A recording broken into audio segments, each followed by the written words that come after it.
नमस्ते इंडिया के दर्शकों को वीरेंद्र मिश्र का नमस्कार। इस समय मैं गंगा यमुना सरस्वती के संगम तट पर मौजूद हूँ और इसी संगम तट पर सम्राट अकबर का बनाया हुआ ये विशाल किला है, जिसके भीतर मौजूद है अक्षयवट का ये विशाल वृक्ष। इस वृक्ष की अपनी महत्ता है। साथ ही यहाँ पर पातालपुरी का मंदिर भी है, जहाँ विशाल मूर्तियाँ आज भी सुरक्षित रखी हुई हैं, परंतु वहाँ तक पहुँचना मुमकिन है। हम आपको प्रयाग के महात्म्य के बारे में चर्चा करते हैं। ये कहा जाता है कि गंगा यमुना सरस्वती तीनों का संगम यहाँ पर हुआ है, लेकिन एक बहुत बड़ा सवाल है, क्या सरस्वती यहाँ पर हैं? इस सरस्वती का दर्शन के लिए लोग यहाँ पर करोड़ों की संख्या में भागे चले आते हैं जब कुंभ महापर्व आता है। तो वैसे भी माघ के महीने में यहाँ आते हैं, तो क्या वास्तव में सरस्वती यहाँ पर हैं?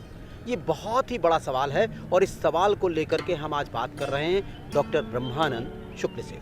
यत्र गंगा च यमुना च यत्र प्राची सरस्वती यत्र सोमेश्वर देव तत्र माम अमृतम को। इस साफ उससे स्पष्ट होता है कि यहाँ स्पष्ट सरस्वती हैं। कुल मिलाकर अगर ये माने कि इस त्रिवेणी तट का महात्म्य अपनी तरह से है और यहाँ महाकुंभ का मेला लगता है। संगम का अर्थ होता है मिलना, समागम।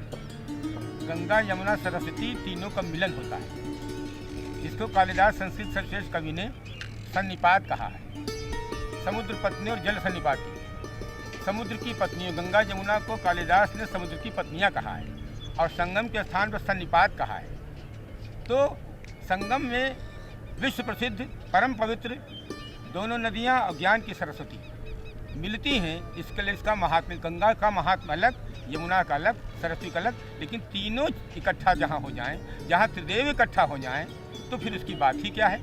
तूने में कहा त्रिवेणी माधवम सोमम भरद्वाजम च वासुकीम वंदे अक्षय वटम शेषम प्रयागम तीर्थनायकम। करार विंदेन मुखार विंदे पादार विंदम विन्वेशयंतम वटस्य पत्रस्य पुटे शयानम बालम मुकुंदम शिरसा नमामि। ऐसा है कि हर तीर्थ स्थल, हर देवी देवता, देव हों छोटे देवता हों, उनके महात्म्य के बारे में पुराणों में भूषय वर्णन है। तो त्रिवेणी के माधव के बारे में और प्रयागराज संगम के महात्म्य विषय में बहुत सी महात्म्य है। तो इतना महात्म्य है कि स्वामी तुलसीदास जी लिखते हैं कि को कही सके प्रयाग प्रभाव कलुष कुंज कुंजर मृगाऊ। भगवान श्री राम वनवास के समय ये सिंगेरपुर से प्रयाग की ओर आते हैं, तो तीर्थराज प्रयाग का दर्शन करते हैं, तो साफ कहते हैं गोस्वामी जी लिखते हैं चौपाई में कि को कही सके प्रयाग प्रभाऊ कलुष कुंज कुंजर मृगाऊ। तीर्थराज प्रयाग का वर्णन करने में कोई समर्थ नहीं है। ये जो पाप का समूह रूपी जो हाथी है, उसको मारने के लिए सिंह के समान तीर्थराज प्रयाग। नागवासुकी तो सब जानते हैं, त्रिवेणी माध्यम सोम भरद्वाज वासुकीम वंदे अक्षय वटम शेषम। लेकिन ये 3-4 नागों के बारे में जानकारी कम है लोगों को। वो है बहुमूलक नाग, बहुमूलक, और कंबल नाग, अश्वेता श्वेतर, ये 4 नाग हैं। तो 2 दक्षिण में हैं, 2 पश्चिम में हैं और एक वासुकी उत्तर में है और पूरब में प्रतिष्ठानपुर झूसी है। तो नागों से सुरक्षित हैं। ऐसी मान्यता है कि शेष नाग के फण पर पूरी पृथ्वी है। तो प्रयाग महाशताध्यायी में उल्लेख है कि यहाँ प्रयागराज में कोई भी देवता नहीं बचा जो न आया हुआ स्थान बनाए। इसलिए कोई अत्युक्ति नहीं है यदि शेष वासुकी और शेष सब आके सारे देवता ऋषिमुनि आए, तो वो भी नाव की आके सुरक्षा कर रहे हैं। इसके चारों दिशाओं में तो कोई आश्चर्य की बात नहीं। तो त्रिवेणी से जो हमने चर्चा शुरू की थी डॉक्टर साहब, तो उस चर्चा को आगे बढ़ाते हुए कि इस त्रिवेणी तट का महात्म्य अपनी तरह से है और यहाँ महाकुंभ का मेला लगता है। ऐसा है कि हर तीर्थ स्थल, हर देवी देवता, देव हों छोटे देवता हों, उनके महात्म्य के बारे में पुराणों में भूषय वर्णन है। तो त्रिवेणी के माधव के बारे में और प्रयागराज संगम के महात्म्य विषय में बहुत सी महात्म्य है। तो इतना महात्म्य है कि स्वामी तुलसीदास जी लिखते हैं कि को कही सके प्रयाग प्रभाव कलुष कुंज कुंजर मृगाऊ।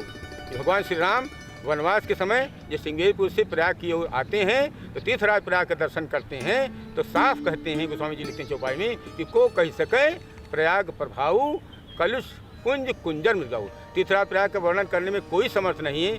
ये जो पाप का समूह रूपी जो हाथी है उसको मारने के लिए सिंह के समान तीर्थराज प्रयाग। ऐसा भी तो माना गया कि मैंने जो पढ़ा है जी। कि राजापुर से चल के अपने गांव से गोस्वामी तुलसीदास जी, जी। बनारस जाने के पहले सबसे पहले प्रयाग आए। जी हाँ। और माघ के महीने में यहाँ पर आए, इसी संगम तट पर, जी। इसी त्रिवेणी तट पर आए। सत्य है, ये है कि पहले वहाँ से बनारस चले, वैराग्य हुआ तो प्रयाग में आते हैं तो यहाँ रुकते हैं।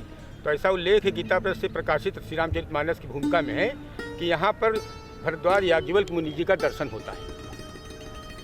ये भरद्वाज आश्रम यहाँ ना, भरद्वाज जी आप जानते हैं ये सप्तर्षियों में एक हैं, विश्वामित्र, जमदग्नि, भरद्वाज, गौतम, अत्रि, वशिष्ठ, कश्यप। तो यहाँ पर भरद्वाज मुनि ने याज्ञवल्क्य जी को रोका था। एक बार भर मकर नहाए तो भरद्वाज राखे पद टेकी, तो उन्होंने जो पूछा, प्रश्न किया, वहीं से रामचरितमानस शुरू होता है। कहीं है 100 संवाद बखानी, 4 संवाद है मानस के। पहला शंकर भगवान ने पार्वती जी से कहा, दूसरा है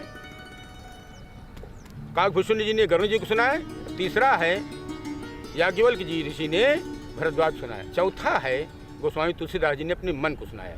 उनका श्रोता है मन, किसी को नहीं सुनाया। तो वो जो है भरद्वाज मुनि का और याज्ञवल्क्य जी का दर्शन होता है, उनको प्रेरणा होती है। तो यहाँ पर तो संकल्प लेते हैं, लेकिन आगे काशी के लिए प्रेरणा होती है। काशी जाने पर भी विश्वनाथ जी की प्रेरणा होती है कि अयोध्या में जाओ। जब अयोध्या जाते हैं तो लगभग 3 साल के भीतर में श्री रामचरितमानस की रचना पूरी होती है। आपको बहुत बहुत बधाई और नमस्ते इंडिया के दर्शकों की ओर से भी आपको बहुत बहुत धन्यवाद। आज की चर्चा यहीं पर।